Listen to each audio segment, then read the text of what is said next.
Welcome to It's the Economy, an important day for all economies around the world. The US August non-farm payrolls numbers are due today evening. Market estimates are that 161,000 jobs will have been created. That's versus 114,000 in July. And the unemployment rate will slip to 4.2% from 4.3% in July. Remember that 4.3% created mayhem, a double-digit fall in stock indexes almost throughout the world. So we need to understand how bad things can get or how good they can be, given the bounce back in the stock indexes from mid to late August. Joining me to help us understand what we should be prepared for are Vishnu Varathan, the Managing Director and Chief Economist, Asia ex-Japan at Mizuho Bank, and Mitul, Kotecha, Head of FX and macro strategy Asia at Barclays. Gentlemen, thank you very much indeed for your time. Let me start with you. Vishnu, what is the in-house expectation? Do you think another 4.3 and once again the Sahm rule will be triggered and we could see mayhem? Yeah, I think the risk for us is if we look past particular job outcomes between now and say March or even up to the early part of Q2 next year, Sahm rule will continue to be at risk of being triggered. The question for us then is whether or not markets actually react to it and how they react to it. So there are two parts to it. One is, given that the Sahm rule is based on moving averages, so on and so forth, we are already at the threshold where you'll continue to trigger it on and off, at least, if not consistently. But the variability comes in terms of how markets react to each time it's triggered, because I think the first time shock is over. Beyond that, it's the complementing data set, whether it is in terms of the actual jobs numbers or weakness in hiring momentum. They'll also look at it in conjunction with things like job openings, quit rates, and all of that. But the risks are tilted to an increasing view that the U.S. jobs market is not as strong as it was earlier thought to be or hoped to be, and B, that sets the stage for markets to oscillate or swing wildly between Goldilocks or Chicken Little, depending on what they're looking for. Okay. But your fears are to the downside, that there can be a downside risk. Similar question to you, Mitul. What's your US economist view or market view is? Can we be shocked to the downside? Today everything is weak. You look at the oil numbers, $72. Across the globe, Indian markets, absolutely, we never expected a 1% cut across all indexes. So is the market smelling a bad number? Oh, look, I think you hit the nail on the head. This is a crucial piece of data, not just for the US, but for global markets. And we've all got eyes on it. And our view is 175,000 increase in payrolls, unemployment rate dropping back down to about 4.2%. Now, the market is very skewed towards bad news, as you say. And I think we had the JOLTS data yesterday, which also added some negativity towards the expectations for the payrolls report today. And clearly risks are there that if we do see a jump in the unemployment rate in particular, say maybe by 20 basis points or so, and a payrolls outcome that comes closer to 100K rather than 175 or 169, there is a risk that the Fed would, or is a very good probability if that's the case, the Fed goes by 50 basis points in September. Now, normally you'd think if the Fed is going to cut by 50, that would be great news for markets. But the market is worried about growth. The market is worried about a harder landing in the US economy and what it means for the global economy, global commodities, and global assets in general. And so I think that fear continues to pervade the overall psychology that we're seeing in terms of market trading at the moment. And it's clearly weighed on the US dollar. So the dollar has been under a great degree of pressure in recent weeks and months. And until we get a bit of a clearer picture that the US economy is slowing more gradually, slowing to a softer landing, the Fed only then cuts by 25 this month and 25, in our view, in November and December, that volatility and uncertainties is likely to continue to persist. Okay. Yeah, I think that is very important to take note of, that if the Fed cut less, that will be good for the market, right, Vishnu? That's how we should interpret it. If they cut 50, then actually it's bad for the market. Am I right? I think, yeah, mostly that would be the line of reasoning for markets, which is thinking about is the Fed worried about something? If they are, then we should be as well. So the 50 basis point cut coming from a place where they are patient enough to assess looks like a big leap. And that leap is probably markets are going to suspect that's based on a certain fear factor. And so they all chime in and jump on the fear bandwagon. So you are right that it's a very high likelihood that if it's a 50 basis point and it's not tempered properly with the rhetoric that follows, chances are markets will take it as bad news.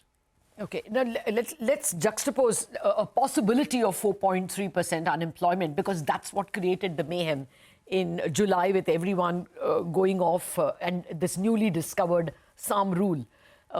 We will write out what is the Sahm rule. We have some graphics on it for people who don't follow that word.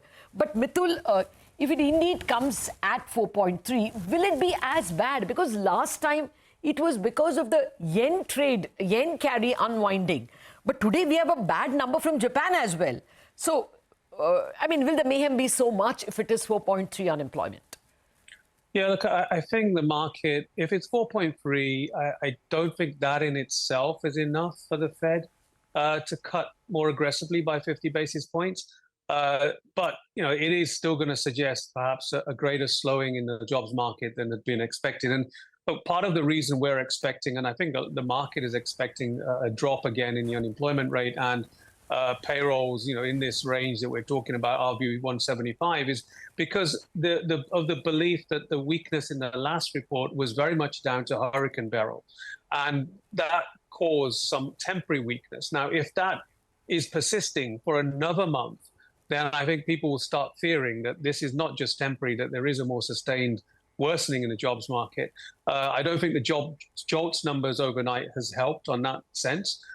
So there are clearly some risks here. But look, our view is that you probably need to see at least 20 basis points increase in the unemployment rate. So 4.3 may not be enough.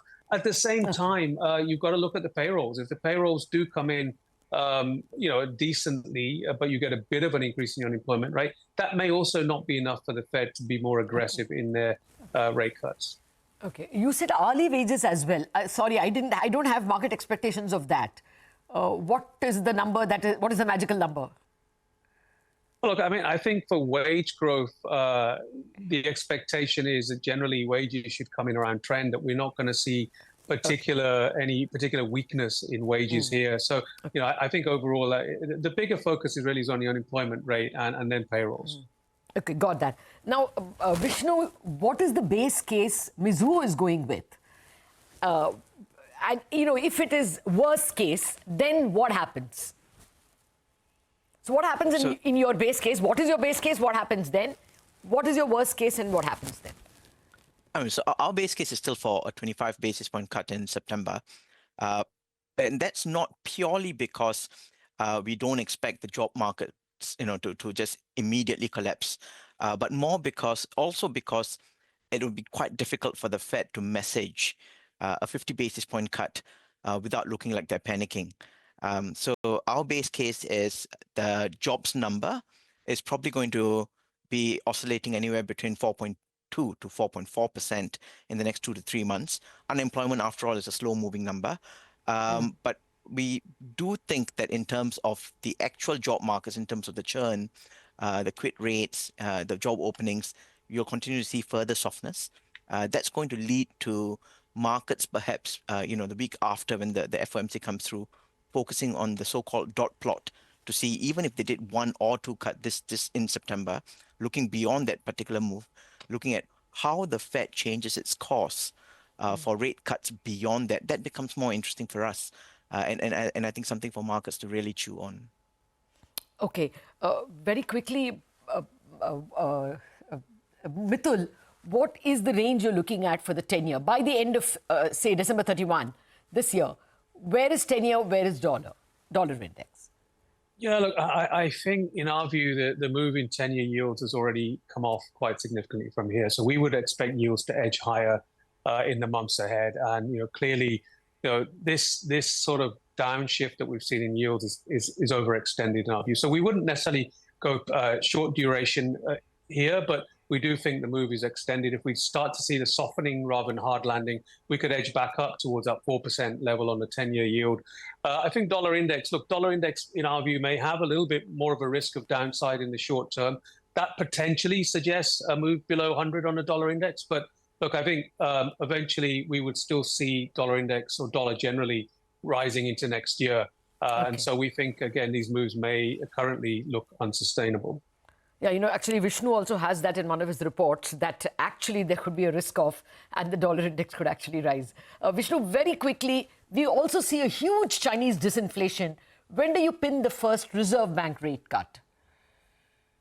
Well, I think, in terms of the Chinese disinflation, part of that is that the tragedy is it can't be exported in a big way, whether it's due to geopolitics or or onshore problems. So we're looking at the Reserve Bank rate cut coming through in October, and that may be a little bit off consensus, but I think the conditions are in place. Okay. No, you know what? There is a consensus growing.